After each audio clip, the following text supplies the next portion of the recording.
છો? જય માતાજી. તો અત્યારે વાગી ગયા છે 11:15 અને આપણે બેસી ગયા છીએ જમવામાં છે સૂકી તુવેરનું શાક છે, મસ્ત ઘીવાળી રોટલી છે, યતરાજભાઈ ખાય છે રીંગણનું શાક અને રોટલી. અને ફાઇનલ જો આજે અમારો તેલનો ડબ્બો આવી ગયો છે.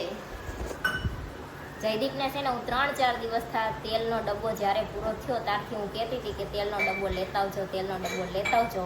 પણ અંતે જયદીપ 3-4 દિવસ કીધા પછી રોજ યાદ દેવડાવતી હતી તોય એ છે ને લાવવાનું ભૂલી જતા હતા. એટલે પછી આજ મેં કીધું હવે તમે રહેવા દો, તમને યાદ નહીં રહે એટલે હું મંગાવી લઈશ. તો અહીંયાથી લાવવાનો 10-20 રૂપિયા ચાર્જ દેવો પડે, પણ પછી ઘરે આવીને મૂકી જાય તો મંગાવી લીધો છે. કેમ કે સાંજે ક્યારેક જયદીપને મોડું થાય તો બંધ થઈ જાય એટલે, અને ક્યારેક વહેલા આવે તો ભૂલી જાય એવું થાય. તો પછી મેં કીધું કાંઈ નહીં, હાલો આજ મંગાવી લેવી, બીજું તો હું નહીં. તો 3-4 દિવસ તો થઈ ગયા. પછી મેં કીધું હજી ભૂલી જશે ને તો આમ નામ હાવ તેલ પૂરું થઈ જશે ને તો આમની લાવશે જ નહીં. એટલે મેં કીધું તમે રહેવા દેજો, હું મંગાવી લઈશ. મેં કીધું દર વખતે મારે જ મંગાવવાનો હોય, જયદીપનો કોઈ દિવસ લાવવાનો ના હોય ને એટલે એમને યાદ ના રહે કે લઈ જવાનો છે તેલનો ડબ્બો એમ. કેમ કે અત્યારે 8-9 વર્ષથી જ રહેવી છે તો કાયમ બધી વસ્તુ જે મંગાવવાની હોય મારે તે લખાઈને આવતું રહેવાનું હોય, પછી મૂકી જાય એ રીતના હોય એટલે જયદીપને યાદ ના રહે. તો કાંઈ નહીં, હાલો તેલનો ડબ્બો ફાઇનલ આવી જશે. હવે આપણે જમી લઈએ. તેલના ડબ્બામાં છે ને જો જયદીપને પહેલાં ભાવ ઓછા હતા ને ત્યાં 3-4 દિવસ પહેલાં હું કહેતી તેલ લેતા આવશે, 4 દિવસ લાયા ને તો ભાવ વધી ગયા. અમે સિંગ તેલ ખાવી છે તો સિંગ તેલમાં છે ને ડાયરેક્ટ 700 થી 800 રૂપિયાનો એક ડબ્બે વધારો થઈ ગયો છે. કેમ કે જે ડબ્બો પહેલાં લાવતા હોય એમાં 700 કે 800 રૂપિયા વધી ગયા છે. જે ડબ્બો પહેલાં 2800, 3000, 3200નો આવતો હોય એમાં 700-800 પ્લસ થઈ ગયા છે. તો તમારે બધાને તેલના જેવા ભાવ વધ્યા છે. જોકે વધ્યા છે એટલે બધી જ જગ્યાએ વધ્યા જ હોય, પણ કોઈ જગ્યાએ 500, 600, 700 એ રીતના વધ્યા હોય, બાકી એક જગ્યાએ વધે એટલે બધી જગ્યાએ વધતા જ હોય. તો અમારે તો આ રીતનું છે કે જ્યારે ભાવ ઓછો હતો તે લેવાના, જ્યાં લેવા ગયા તે ડાયરેક્ટ 700-800 પ્લસ થઈ ગયો ભાવ. અત્યારે વાગી જશે બપોરના 3:30 અને હું બેસી જઈશું મેથી સુધારવા. અને આ મેથી છે ને સાંજે ચા અને થેપલા બનાવવાના છે ને એટલે સુધારવાની છે. પણ બપોરનું વહેલા એટલે સુધારવા બેસી જઈશું કે કાલ મારી બેનપણી જે મારા ડ્રેસનું કટિંગ કરવા આવી હતી ને તો એને મારા ડ્રેસના કાપડ જે હતા ને એ વધારે ગમી ગયા. તો એ કે મારે લેવા છે, તમે આવશો મારે હારે? તમે કે હવે એની ભાણી નાની છે તો એ મારા ડ્રેસનું કટિંગ કરવાને મને ના ખબર પડતી હોય તો સીવી હોતાને દેતી હોય તો પછી આપણે તો કંઈ એમ ના કહેવાય ને કે ના હું નહીં આવું એમ. મેં કીધું કાંઈ વાંધો નહીં, તારે લેવા હોય ને તો મને કહેજો, હું આવીશ તારા હારે. તો આજ સવારમાં ફોન આવ્યો તો એ કે બપોર જવી, તો એ કે મારે ભાણકી હોઈ જે હોય, યતરાજ હોતો હોય એટલે એ કે બપોર પછી આપણે જઈશું. તો અત્યારે બપોર જવી એટલે સાંજે આવી તે જમવાનું બનાવવાનો ટાઈમ થઈ જ ગયો હોય. એટલે મેં કહેતા થોડોક ટાઈમ છે ને ત્યાં મેથી સુધારીને મૂકું તો સાંજે આવી પછી મેથી સુધારેલી હોય એટલે આપણે લોટ બાંધીને થેપલા બનાવતા વાર ના લાગે, એટલે સાંજે ફટોફટ બની જાય. તો કાંઈ નહીં, હાલો. અમારે તો પાડોશી જોકે અત્યારે એ અલગ જગ્યાએ રહેશે, અમે અલગ જગ્યાએ રહેવી છીએ. એમ ઘણીવાર ભાડાના મકાનમાં રહેતા હોય એટલે એમને ફરવાનું હોય, અમારે ફરવાનું હોય તો એકની જગ્યાએ ના રહેતા હોય. પણ અમુકને જેવું હોય પહેલાં સારું બનતું હોય પછી બીજે રહેવા જતા રહે એટલે બીજા જોડે સારું ભણવા માંડે એટલે જૂના હોય એને ભૂલી જતા હોય એમ. અને અમારે તો એવું કંઈ નથી. એમને તે હજી મારું એટલું જ છે અને મને હજી એમનું એટલું જ છે એમ. એકા બીજી 9 વર્ષથી 1-2 વર્ષ જોડે રહ્યા હશું, પછી બધે અલગ અલગ જગ્યાએ ફરતા હોય એમ. પણ ગમે ત્યાં જવાનું હોય તો બે જોડે જ પાછા હોય. એટલે અમારે તો બેને આવું છે. તમારે કોઈને આવા સારા પાડોશી હોય તો કહેજો જરાક, એટલે ખબર પડે કે અમારી જેવું કોણ છે એમ. હાલો, હું છે ને મેથી સુધારી નાખું. વિડીયો અમારે ઉતારવો હતો ને એટલે મેં પંખો બંધ કર્યો છે.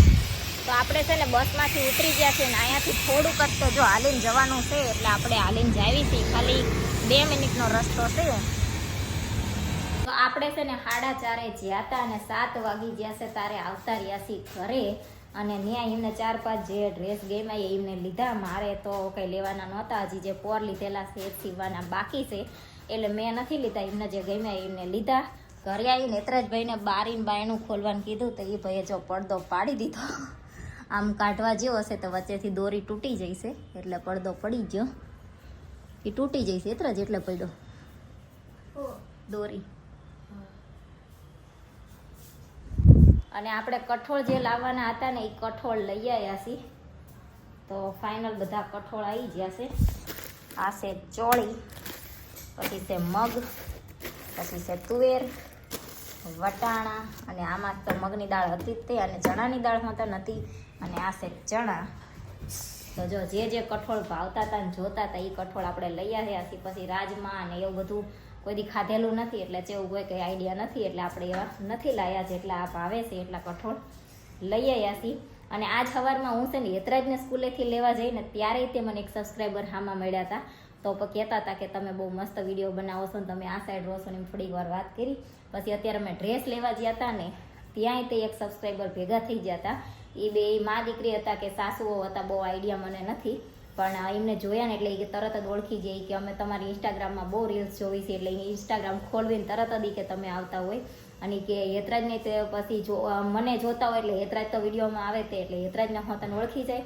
તો યતરાજને કહેતા હતા કે તને તો અમે રોજ જોઈ છીએ કે તો એ કે સરસ વિડીયો બનાવો છો અને અમે રોજ તમારા વિડીયો જોઈ છીએ. તો આજ છે ને એક દિવસમાં આપણને 2 સબસ્ક્રાઈબર મળ્યા. તો હાલો હવે આ કઠોળ જે ભરવાના છે ને એ ભરી દેવી અને અત્યારે સાંજે જમવામાં આપણે થેપલા બનાવવાના છે ને ચા બનાવવાની છે. તો ફટોફટ હવે બનાવવાનું ચાલુ કરી દેવી. તો અત્યારે આપણા બની ગયા છે ચા અને થેપલા. જયદીપ બેસી ગયા છે જમવા અને આ ભાઈને અમારે ફંદા ચાલુ થઈ ગયા છે, ખાવું નથી ને આમ ને તેમને ઇલેઝર તોડી નાખ્યું. અને જો મારે જમવાનું થયું તાર ચા ઠરી જઈશે એટલે આપણે ચા ગરમ કરવા મૂકી છે. કેરીનું શાક કેવું બન્યું હતું? કેરીનું શાક સારું લાગ્યું? ઘટીને તો ના ભાઈ ગોળે લઈ જાઓ તારે ગોળ નાખીને ખાઈ લેવાય.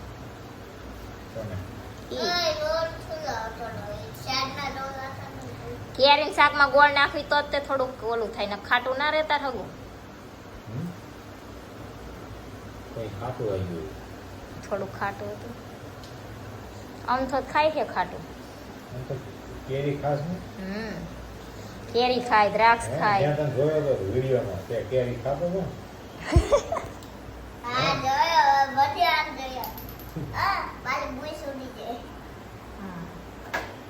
તો હાલો ખાઈ લેવી. અને આજની ગરમી તો છે ને એટલી બધી ગરમી છે કે વાત જવા દો. તો જયદીપ ને યતરાજ બે જમવા બેઠા ને એ વખતે મને ભૂખ નહોતી કેમ કે બહારથી આવ્યા હતા ને તો રસ ને એવું બધું પીને આવ્યા હતા. તો એટલી બધી કંઈ ભૂખ હતી ને એટલે મેં ખાલી છે ને થોડીક ચા પીધી હતી પછી જમી નહોતી. અને અત્યારે વાગી ગયા છે 12:30 અને હું બેસી જઈશું જમવા. તો હાલો હવે આપણે છે ને જમી લેવી. તો અત્યારે વાગી ગયો છે 1:45 અને હવે આપણે કરી દેવી વિડીયોનો એન્ડ કેમ કે યતરાજભાઈને હવે આવી જઈશે ઊંઘ. તો યતરાજભાઈને કુવડાવાશે. તો હાલો હવે છે ને વિડીયોનો એન્ડ કરી દઈએ કેમ કે સવારમાં પાછું વહેલું જાગવાનું હોય. તો વિડીયો તમને કેવો લાગે આજના વિડીયોમાં? જો કે કાંઈ બીજું હતું નહીં, એટલું જ હતું. અને બહાર જવાનું થાય એટલે પછી વિડીયો થોડો નાનો બને એવું થાય. તો હાલો વિડીયો તમને કેવો લાગ્યો કોમેન્ટમાં જરૂર કહેજો. વિડીયોને લાઈક કરજો, શેર કરજો, અમારી ચેનલ સબસ્ક્રાઈબ કરજો. જય માતાજી, ગુડ નાઇટ, બાય બાય.